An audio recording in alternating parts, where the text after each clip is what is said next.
Révélations explosives, Atanga NJ pointe Chiroma dans une affaire de mineurs drogués et d'insurrection à Douala. Mesdames et messieurs, comme on dit au village, quand le vent soulève la paillote, ce n'est jamais pour montrer les belles choses. Aujourd'hui sur Kame News, ce vent-là a soufflé si fort que même les toits de Bonamoussadi ont tremblé. Le Cameroun se réveille avec une histoire digne d'un film interdit aux moins de 18 ans, où accusation, silence, drogue dure et politique se mélangent dans un cocktail plus dangereux que le Kutuku de Bertoua. Bienvenue sur Kame News, votre chaîne préférée, la chaîne qui ne mâche pas les mots, la chaîne où l'actualité se déguste comme un bondolé bien pimenté, chaude, intense, et pleine de révélations. Ici, on ne vous sert pas les nouvelles froides comme dans certains plateaux télé, non. Ici, chaque information arrive fumante, croustillante, explosive. Et parlons justement d'explosion.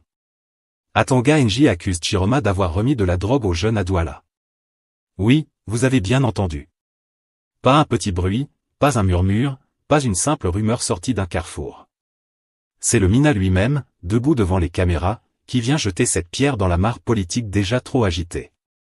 Et depuis, mes frères, l'eau a débordé. Ce que le ministre a dit là, même les poissons du Wouri ont sursauté. On parle ici de mineurs de 12 à 17 ans, de tramadol, de cannabis, d'insurrection, savamment orchestrée, de candidats à la présidentielle prêts selon lui à transformer Douala en décor de film d'action. Une histoire tellement grave que même les vieux du quartier, qui ont l'habitude de tout banaliser, ont dit « Aïe ». Le Cameroun là dépasse maintenant les prophéties. Mais dans tout ce drame, il y a quelque chose d'encore plus intrigant. Le ministre ne cite pas de nom. Il parle, il tourne, il insinue, mais son doigt pointe tellement fort que même un bébé aveugle saurait qui il vise. C'est donc dans ce climat de tension, de mots mesurés mais de sous-entendus tonitruants que commence notre reportage du jour. Et je vous le dis, ce que vous allez entendre aujourd'hui n'a rien de banal, rien d'ordinaire, rien d'innocent. C'est une plongée dans les entrailles de la politique camerounaise, là où les secrets ne dorment jamais, là où le moindre silence fait plus de bruit qu'une explosion. Avant de continuer et de décortiquer ce scandale qui secoue Douala, faites d'abord quelque chose pour protéger votre âme. Aimez cette vidéo. Abonnez-vous. Activez la cloche. Parce que mes frères, mes sœurs, quand Kame News vous parle, c'est que le Cameroun est en train de bouger. Et ce que vous allez découvrir dans ce reportage risque de vous faire revoir tout ce que vous pensiez savoir sur cette affaire. Ne partez pas, car ce reportage va vous plonger dans un monde de complots et de secrets bien gardés. Chaque mouvement, chaque détail compte. Ce n'est pas juste une simple accusation, c'est une histoire qui pourrait redéfinir toute la dynamique politique du pays. Partie 1. Les sous-entendus explosifs d'Atanga NJ, quand on ne dit pas le nom, mais tout le monde comprend. À mes chers téléspectateurs de Kame News, asseyez-vous bien, attachez votre ceinture, et servez-vous un bon verre d'eau glacée, parce que la suite ressemble à un film nigérian remixé par un scénariste de Yaoundé. Dans cette première partie, on va décortiquer calmement, mais avec la petite touche satirique que vous aimez, la stratégie linguistique de Paul Atanga NJ, ce ministre qui a l'art de parler, sans jamais dire les mots qu'on attend. Comme un villageois qui montre la lune avec le doigt, mais c'est votre voisin qui le regarde fixement. Le 12 novembre 2025, à Douala, pendant une conférence de presse que certains ont décrite comme « Hollywood », mais version ministère, Paul Atanga NJ a lancé une bombe. Un candidat à la présidentielle aurait planifié une insurrection savamment orchestrée. Pas un coup de colère, pas une marche pacifique mal contrôlée. Non. Une insurrection savamment orchestrée, mes chers frères. Ça sonne comme un titre de film, Insurrection 2, la revanche des mineurs. Mais ce n'est pas tout. Atanga NJ, comme toujours, est venu avec un scénario complet, bien mixé. Des jeunes mineurs drogués. Du tramadol. Du cannabis. Des instructions secrètes. Et des scènes de pillage comme dans un clip musical tourné à Bonaberry. Le ministre affirme, droit dans les yeux, que ces enfants de 12 à 17 ans qui d'habitude sont en train de jouer à FIFA dans les snack-bars de Douala étaient devenus des acteurs d'une opération révolutionnaire montée par un candidat à la présidentielle. Mais attention. Pas question de citer le nom de ce candidat. Non. On laisse flotter le suspense. On crée l'atmosphère. On laisse les Camerounais deviner. Parce que, comme on dit chez nous, quand le tambour résonne la nuit au village, même le sourd sait que ce n'est pas un anniversaire. Et c'est là que la satire commence à pousser comme le macabo en saison de pluie. Imaginez un peu, dans un pays où on peut vous accuser d'un complot simplement parce que vous avez toussé trop fort devant un commissariat, voici un ministre qui parle, accuse, dramatise, raconte, mais sans jamais prononcer le nom. C'est comme si un instituteur disait. Un élève de cette classe a volé les beignets de la cantine. Je ne cite personne, mais il porte un pantalon rouge, il est assis au fond, il s'appelle Kevin et son père vend la viande au marché.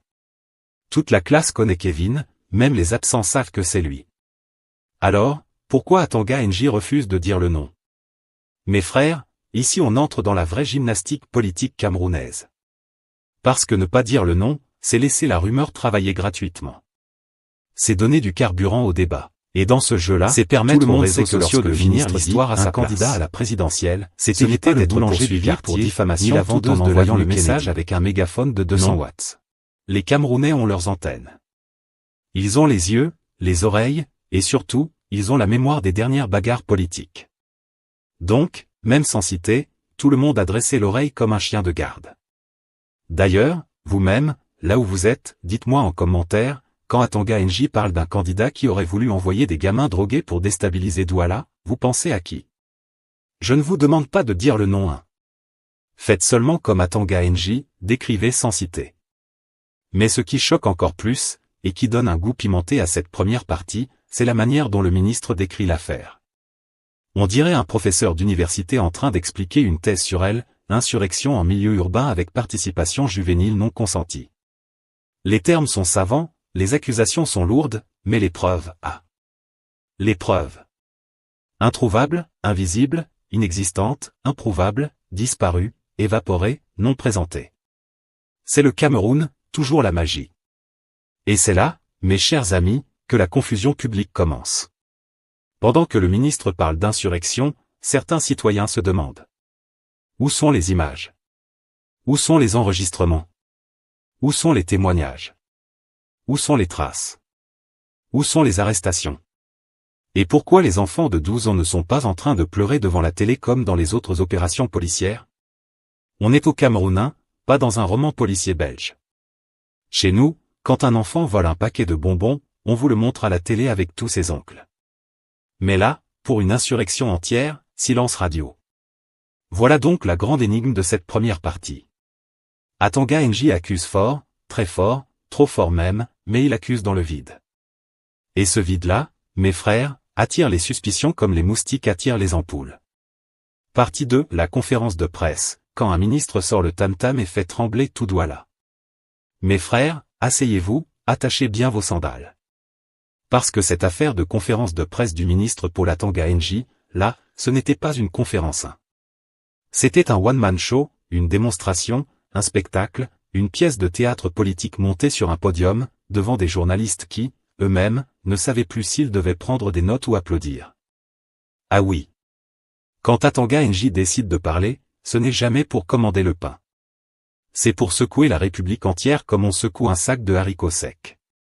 Cette sortie à Douala n'a pas seulement créé des frissons dans les quartiers de Bonabéry et de Ndogbong. Non. Elle a réveillé même ceux qui dormaient depuis la dernière coupure de courant. Et dans cette sortie, mes frères, il y avait 3 ingrédients. Une bonne dose de menace. Un soupçon de mystère. Et beaucoup de sous-entendus qui sentent la politique bouillante. Un décor trop parfait pour être innocent, Douala, la ville des chaleurs politiques. Pourquoi choisir Douala? Ce n'est pas un hasard, Douala, c'est la ville où tout peut basculer. C'est la capitale économique, la ville qui a le sang chaud, le lieu où même la moindre rumeur peut se transformer en tempête. Ici, une conférence de presse n'est jamais innocente. C'est toujours un signal envoyé. Soit pour calmer le peuple. Soit pour prévenir un danger. Soit pour lancer une bombe politique déguisée en information sécuritaire. Et cette fois, mes frères, ce n'était pas une information. C'était une missile politique. Le ministre n'a même pas encore commencé que tout le monde savait que ce qu'il allait dire allait faire mal quelque part. Très mal. 2. Le choix des mots, insurrection savamment orchestrée, une phrase qui sent le piment fort. Cette expression. Savamment orchestrée. Les Camerounais ont entendu ça et ils ont souri. Parce qu'ici, quand quelqu'un commence à utiliser des mots trop polis, trop jolis, trop bien arrangés, c'est que la sauce derrière est très épicée. Insurrection savamment orchestrée. Ça veut dire quoi en clair? Ça veut dire: quelqu'un a organisé un gros désordre, mais je ne veux pas dire son nom maintenant, laissez-moi d'abord jouer avec votre esprit. C'est le genre de phrase qu'on utilise pour créer le suspense, comme dans les feuilletons nigérians où on dit: je ne citerai pas son nom mais il se reconnaîtra. Et les Camerounais, eux, aiment ça. Ils aiment quand le gouvernement parle comme dans une série dramatique. Ça donne du divertissement gratuit dans un pays où même l'électricité n'est pas fidèle. 3. Le ministre, lui-même, en mode narrateur de film d'action. Atanga NJ ne parle jamais comme un simple administrateur. Il parle comme un général, un prophète et un narrateur de film hollywoodien en même temps. Il dit: ce candidat a donné du tramadol et du cannabis à des mineurs de 12 à 17 ans. Mes frères, ça, c'est une phrase qui traverse le pays comme un coup de tonnerre. 12 à 17 ans? Donc c'était des enfants? Et en plus drogués? Et en plus envoyés pour vandaliser la ville? Mais attendez. Quand tu balances ce genre d'accusation-là en public, même ta voix doit trembler. Mais le ministre, lui, était calme. Calme comme quelqu'un qui est sûr de son coup. Calme comme un homme qui sait qu'il a lancé une grenade politique et que ça va siffler longtemps. Son calme-là, c'est ce qui a fait peur aux gens. Parce qu'au Cameroun, quand quelqu'un accuse avec assurance, ça veut dire que soit il a les preuves, soit il a la puissance, soit il veut que la peur fasse le reste du travail. 4. Le sous-entendu énorme comme la façade de l'immeuble CNPS. Mes frères.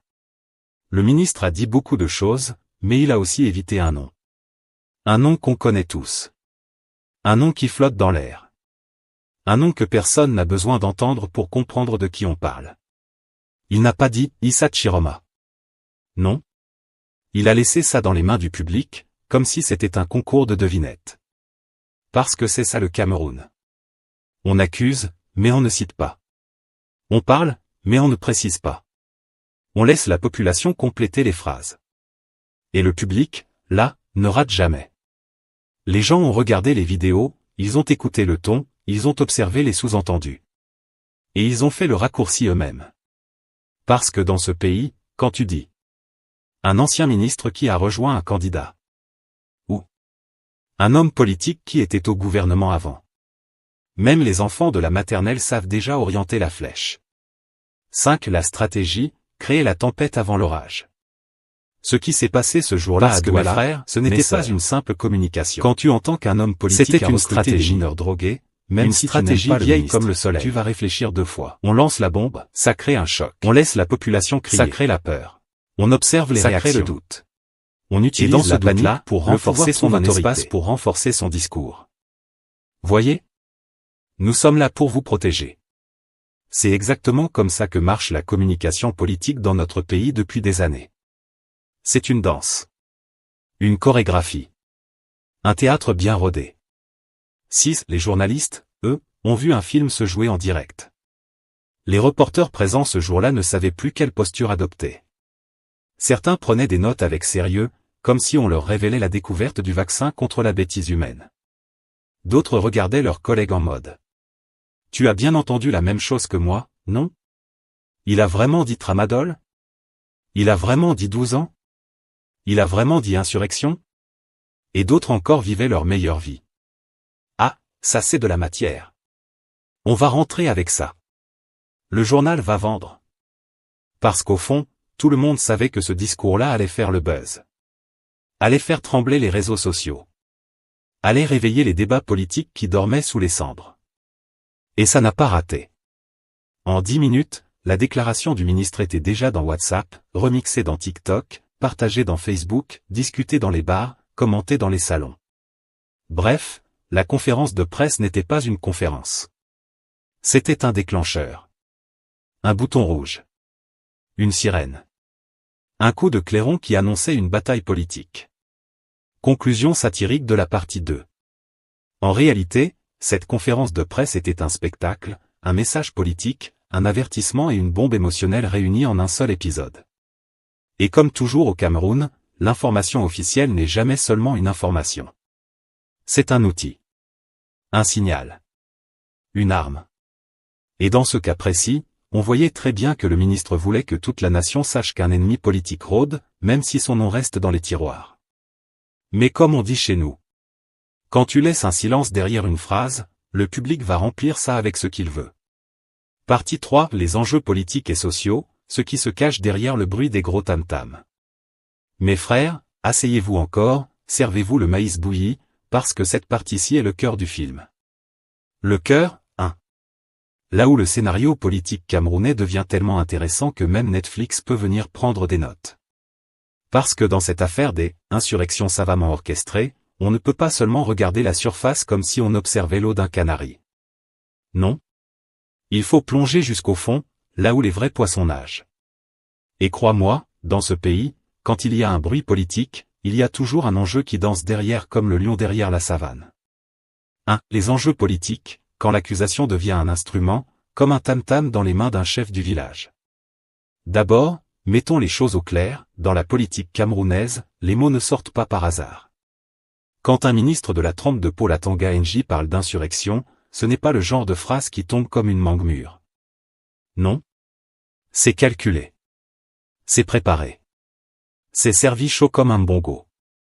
Parce que dire « insurrection » au Cameroun, ça ouvre la porte à l'ordre public renforcé. Les arrestations massives. Les descentes musclées. Les contrôles soudains. Les discours de fermeté. Et surtout, la mobilisation politique derrière le pouvoir. Autrement dit, on vous dit que l'ennemi arrive, donc vous devez vous mettre derrière le chef.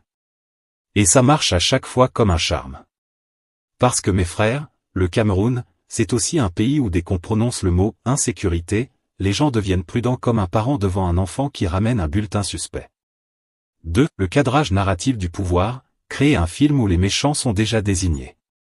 Quand Atanga NJ parle de jeunes drogués manipulés par un homme politique, il ne donne pas juste une information, il construit un récit. Un récit où il y a des innocents manipulés. Il y a un peuple victime. Il y a un pouvoir qui protège. Et surtout, un coupable politique qui rôde dans les ombres. Et le Camerounais, lui, n'est pas bête. Il comprend très vite quel nom on veut qu'il pense, même si ce nom n'a pas été prononcé. C'est ce qu'on appelle la politique du pointage sans détailler. Le ministre donne la flèche, le public choisit la cible. C'est comme quand ta tante te dit « Je ne cite personne, mais dans cette maison quelqu'un a mangé le poisson du pot. » Tout le monde comprend déjà de qui on parle. C'est exactement le même mécanisme. 3. Le contexte post-électoral, un terrain fertile pour les récits stratégiques. Les élections viennent de passer. Les contestations montent. L'opposition grogne. Le peuple observe. Les réseaux sociaux chauffent comme un moteur sans eau. Dans un tel contexte, accuser un adversaire d'avoir manipulé des mineurs pour provoquer des émeutes, c'est comme verser de l'huile sur un feu déjà préparé. Cela permet de délégitimer toute contestation. Présenter les opposants comme des fauteurs de troubles. Transformer les manifestants en marionnettes. Justifier toute répression en la présentant comme défense de la République. Autrement dit, c'est de la stratégie politique digne d'un manuel. Et dans cette stratégie, même les mineurs deviennent des outils narratifs, ce qui est grave, dangereux et extrêmement délicat. 4. La dimension sociale, quand les accusations touchent l'âme du pays. Maintenant, parlons des mineurs. Parce que là, mes frères, on touche un nerf sensible. Très sensible. Accuser quelqu'un, n'importe qui, d'avoir drogué des enfants de 12 à 17 ans, ce n'est pas une simple déclaration. C'est une bombe émotionnelle. Au Cameroun, un enfant, c'est sacré. Même au quartier, quand un enfant tombe, tout le monde se retourne. Qui l'a bousculé là? Alors imaginez l'impact psychologique quand le ministre dit que des mineurs ont été utilisés et drogués pour commettre des actes de vandalisme.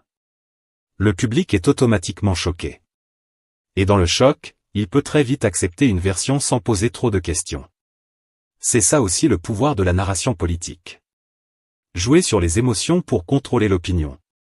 Et croyez-moi, quand vous mélangez enfants, drogue, désordre public et politique, le cocktail est tellement puissant qu'il peut faire oublier qu'on n'a pas encore vu, noir sur blanc, les preuves. 5. L'impact sur les familles, quand toute une communauté tremble. Parce que derrière chaque mineur arrêté, il y a une mère qui pleure, un père qui se demande où il a échoué, une tante qui ne dort plus, un quartier qui s'interroge. Et là, la satire camerounaise nous rattrape. Quand on accuse un enfant d'avoir pris du tramadol, les voisins commencent à regarder la famille avec un œil qui cherche la moindre poussière. Vous êtes sûr que c'est pas vous qui avez mal éduqué l'enfant là? C'est comme ça que les accusations politiques deviennent des drames sociaux. 6. Les faits recherchés, peur, confusion, repositionnement. Chaque mot prononcé dans cette affaire donne l'impression d'être calculé pour produire un triple effet. 1. Créer la peur, si des enfants peuvent être drogués, alors tout est possible. 2. Créer la confusion, on ne sait plus qui croire, alors on s'accroche à la version officielle. 3. Créer un repositionnement, certains leaders politiques se retrouvent diabolisés sans même être cités. Et ça, mes frères, c'est du grand art politique. Une symphonie. Une orchestration digne des grands orchestres de Tsinga et d'Etoudi. 7. Le risque, transformer un débat politique en chasse aux sorcières. Mais attention. Tout cela a un prix. Parce qu'à force de pointer des silhouettes dans l'ombre sans preuve, on finit par créer un climat où tout le monde suspecte tout le monde. Le voisin devient suspect. Le leader devient suspect. L'enfant devient suspect. Le moindre mouvement devient suspect. Ça s'appelle la paranoïa politique. Et le problème avec la paranoïa, c'est qu'elle ne construit jamais la paix. Elle ne règle aucun conflit. Elle ne protège pas les mineurs. Elle ne clarifie pas les responsabilités. Elle ne fait que brouiller les pistes encore plus. Conclusion satirique de la partie 3. En vérité, cette affaire d'accusation autour des mineurs drogués est plus qu'un fait divers. C'est un miroir. Un miroir qui nous montre comment la politique camerounaise utilise parfois les émotions, la peur, les insinuations, les récits bien ficelés, pour orienter l'opinion. Et comme on dit au village, quand quelqu'un commence une histoire sans vouloir finir, ça veut dire que le vrai chapitre est ailleurs. Partie 4. Ce que demanderait une enquête honnête. Si le Cameroun était une série Netflix. Alors là mes frères, asseyez-vous bien. Parce que quand un ministre nous parle d'insurrection, savamment orchestrée, et de jeunes de 12 à 17 ans dopés au tramadol et au cannabis, ça veut dire que si on veut connaître la vérité, il faut mener une enquête, mais pas une enquête de quartier, non. Une enquête bétonnée, huilée comme une boîte automatique, et surtout blindée contre les « je pense que »,« on m'a dit que », et les fameux « sources concordantes », qui sortent du ciel comme la pluie de saison. Et c'est là où le Camerounais satirique en nous s'installe, croise les jambes, et demande doucement. Monsieur le ministre, si vous avez les preuves là, montrez-nous seulement. Sinon on va penser quoi? Parce que dans un pays où même un poulet qui traverse la route devient une rumeur politique, il faut éviter de transformer les accusations graves en concerts improvisés. 1. Première étape, la toxicologie, parce que le tramadol n'est pas un parfum. Si vraiment des enfants de 12 à 17 ans ont été drogués, comme le ministre l'affirme, alors la première chose logique comme l'eau froide le matin, ce sont les analyses toxicologiques. Des tests clairs, nets, signés par des médecins indépendants, pas des feuilles volantes sorties d'un bureau poussiéreux. Parce qu'ici, on ne parle pas de « quelqu'un m'a dit que les enfants étaient bizarres », non. On parle de substances contrôlées. De médicaments qu'on ne peut ni inventer ni deviner au bruit. Et puis, soyons sérieux. Tramadol plus cannabis chez des mineurs égale alerte nationale. Pas une simple phrase lâchée devant les caméras, suivie par un « next question ». Donc, une enquête honnête commencerait par là. Résultats officiels. Analyse en laboratoire. Rapports médicaux. Profils toxicologiques individuels. Parce que pour affirmer publiquement que, voilà tel mineur, voilà ce qu'il a pris, il faut autre chose qu'un ressenti ministériel. Le Cameroun n'est pas encore un film d'animation où les preuves sortent en 3D quand on secoue sa chaussure. 2. Deuxième étape, reconstituer le film mais sans les effets spéciaux. On nous dit. Insurrection savamment orchestrée. Mes frères, si c'est savamment orchestré, alors ça doit être traçable quelque part, non? Une enquête sérieuse demanderait donc des vidéos authentifiées, des conversations identifiées, des déplacements suivis, des financements repérés, des témoins indépendants. Parce qu'on ne peut pas dire qu'un candidat à la présidentielle a planifié une insurrection avec des mineurs drogués, et ensuite dire Bon, vous allez seulement comprendre. Non, chef. Quand on parle de tentative d'insurrection dans un pays, on doit venir avec PowerPoint, dossier classé, vidéos, preuves et attestations, pas avec des promesses vagues comme un candidat en campagne. Selon les règles du bon sens, si quelqu'un a financé quelque chose, il y a des messages, de l'argent qui circule, des gens qui se déplacent, des réunions, des photos, des téléphones qui sonnent. Même au marché de Sandaga, quand quelqu'un prépare un coup, tout le monde finit par savoir. Alors si c'est savamment orchestré, il faut que les preuves aussi soient savamment présentées. Troisième étape, témoignages, mais pas les témoignages qui s'écrivent eux-mêmes. Ici, il faut des témoins. Mais pas les témoins improvisés qui sortent avec une voix qui tremble. Oui, j'ai vu quelque chose, je crois, peut-être. Non. On a besoin de témoignages protégés, recueillis par des avocats, des organisations indépendantes, des défenseurs des droits humains, ou même des journalistes d'investigation qui n'ont pas peur de poser les vraies questions. Parce que ce dossier concerne des mineurs. Et les mineurs, selon toutes les conventions internationales, doivent être protégés, encadrés, interrogés en présence d'un avocat, d'un psychologue, ou d'un parent, pas au petit bonheur. En plus, dans une enquête honnête, les familles aussi doivent être entendues. Les parents savent si leur enfant a été approché, manipulé, ou drogué. Ils savent si leur enfant avait de l'argent suspect, ou s'il a reçu une consigne bizarre. Ils savent ce qui s'est passé dans la maison. Et croyez-moi, aucun parent camerounais responsable n'accepte qu'on transforme son enfant en outil politique. Si un enfant a été utilisé, il y a un adulte derrière. Et cet adulte-là, une enquête sérieuse doit le trouver et le placer devant ses responsabilités. Quatrième étape, la drogue ne tombe pas du ciel, donc il faut remonter toute la chaîne. Et maintenant, parlons du point le plus intéressant. La drogue. Parce que dans cette histoire, on a l'impression que le tramadol a poussé comme des plantains dans le jardin.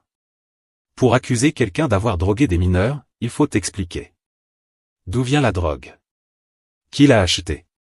Qui l'a distribuée? À quel moment? Dans quel objectif?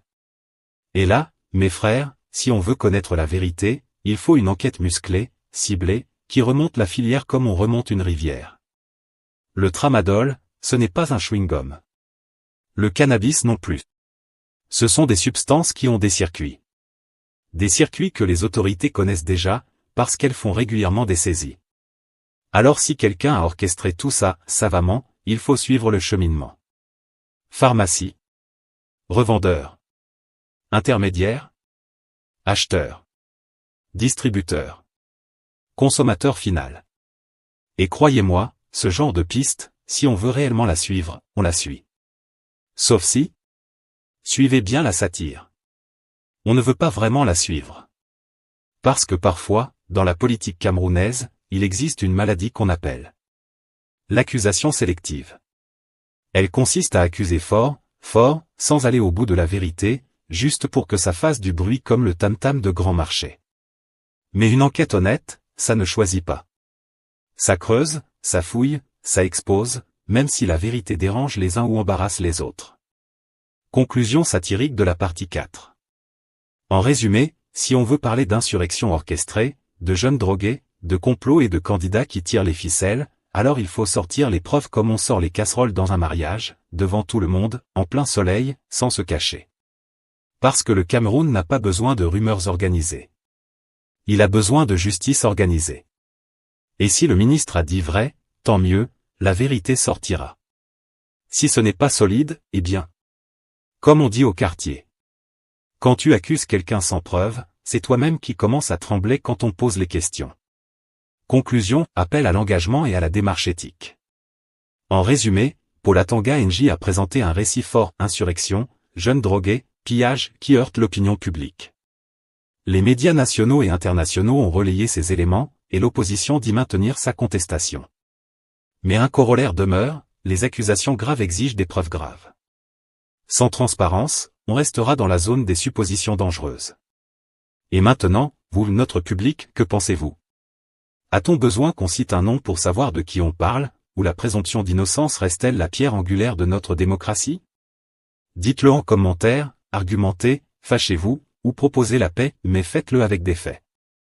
Si vous avez aimé cette analyse, appuyez sur « J'aime », abonnez-vous à Camé News et activez la cloche pour ne rien rater. On reviendra avec des dossiers d'enquête, des témoignages, et, si vous le voulez, un focus approfondi sur les mineurs impliqués et les procédures judiciaires ouvertes. Restez curieux, restez exigeants, et surtout, exigez la vérité, pas seulement le bruit.